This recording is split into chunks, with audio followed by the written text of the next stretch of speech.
Isaiah 37. Sa pagkadungog ni Hari Ezekias sa balita bahin sa gisulti sa opisyal sa hari sa Syria, gigisi niya ang iyang sapot o nagbistis siyag sako og miadto sa templo sa Ginoo.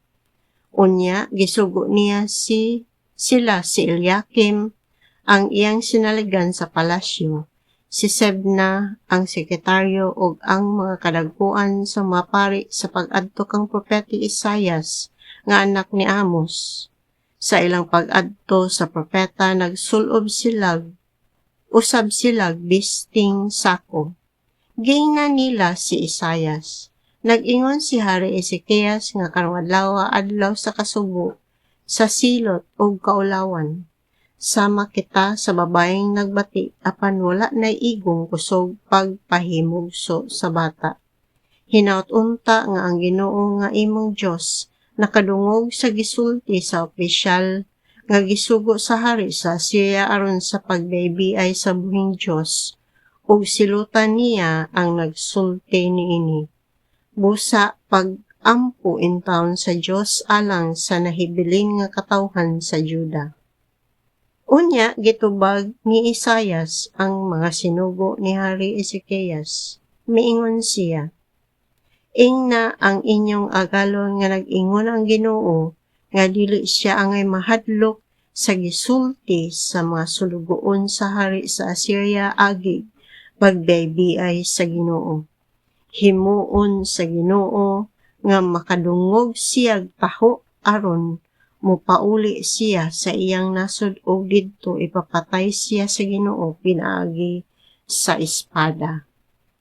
Unya, nakabalita ang opisyal sa Assyria nga ang hari sa Assyria mibiya na sa lakis busa mipauli siya ug iyang nakaplagan ang hari didto sa Libna nga nakigubat sa maong dapit.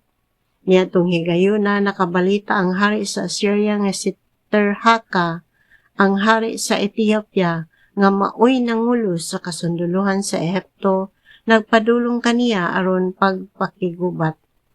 Tungod niini nagsugo siyag mga tao sa pag-adto kang Hari Ezekias o gitugon niya sila. Ingnan ninyo si Hari Ezekias, ayaw palimbong sa Dios nga imong gisaligan, nga nagsaad nga ang Jerusalem dili nako mailog. Nakadungog na ikaw nga gibuhat sa mga hari sa Assyria ngadto sa tanang mga nasod. Gilaglag sila sa hingpit. Nagtuo pa ka ba nga makaikyas ka? Ang mga Diyos sa ubang mga syudad sama pananglit sa Gosan, sa Haran, sa Resef o ang katawhan sa Eden nga didto sa Tilasar, wala makaluwas kanila. Silang tanan gilaglag sa akong katigulangan. Hain naman ang mga hari sa mga syudad sa Hamat, sa Arpad, sa Hana, sa Ava o sa Sifarbaim. Nadawat ni Ezekias ang sulat gikan sa mga sinugo sa hari sa Syria ug iya kining gibasa. Unya miadto siya sa templo ug iyang gihikyad ang sulat atubangan sa Ginoo. Unya nagampo si Ezekias. O Ginoo, nga labing gamhanan ang Dios sa Israel, nga naglingkod sa trono ibabaw sa mga kerubin. Ikaw ra ang Dios sa tanang gingharian sa kalibutan ug ikaw maoy naghimo sa langit ug sa yuta. Tan-awa kami o Ginoo ug pamatia ang gisulti ni Sennacherib nga nagbaybiay kanimo nga buhing Dios. Tinuod, o Ginoo, nga daghan ang mga nasod nga igunob sa mga hari sa Assyria. O gidauban nila ang mga Diyos niini kay dili man sila tinuod nga Diyos kundili mga bato ug kahoy lamang nga binuhat sa tawo. Busa nangaot-ot sila. Karon o Ginoo nga among Dios, ayaw kami itugyan sa hari sa Assyria aron ang tanang gingharian sa kalibutan mo ila nga ikaw lamang mao ang Dios. Unya si Isaias nagpadalag mensahe ngadto kang Hari Ezekias isip tubag sa iyang pag-ampo nga ang Ginoo miingon, gikataw-an o gibaybiay ka Sennacherib sa Jerusalem. Ang imong gibaybiay gisinggitan og giinsulto, dili lain nga tao kundi ako ang balang Dios sa Israel. Gibaybiay mo ako, ang Ginoo pinaagi sa imong mga sulugoon. Nang hambog ka, nga natungas mo ang kinatumyan sa kabukiran bisan ang bukid sa Lebanon uban sa daghan nimong karwahe. Nang hambog ka, nga gipamutol mo ang labing taas nga sidro ug ang labing maayong mga sipre ug naadtok na nimo ang kinatumyan sa Lebanon ug nagsuot ang kinabagaang lasang niini. Nang hambog ka nga nakalot nimo ang mga tabay dito sa laing nasod ug miinom sa tubig nga gikan niini ug gipahubas nimo ang tanang sapa sa Ehipto pinaagi sa pagpataak niini sa daghan nimong kasundaluhan. Wala ka ba di ay mahibalo nga dugay ko na kanang gitakda? Dugay ko nang gilaraw ang mga butang nga akong gihimo karon. Gihatagan ko ikaw sa gahom, paggunob sa daghang syudad nga kinutaan. Nakabsag umoy ang mga lumulupyo nila og nawad-an o kadasig. Nawad-ag kadasig og nalibog. Nahisama sila sa mga sampinit sa kaumahan o sa mga sagbot nga miturok sa atop o nangalaya human hapaka sa timog.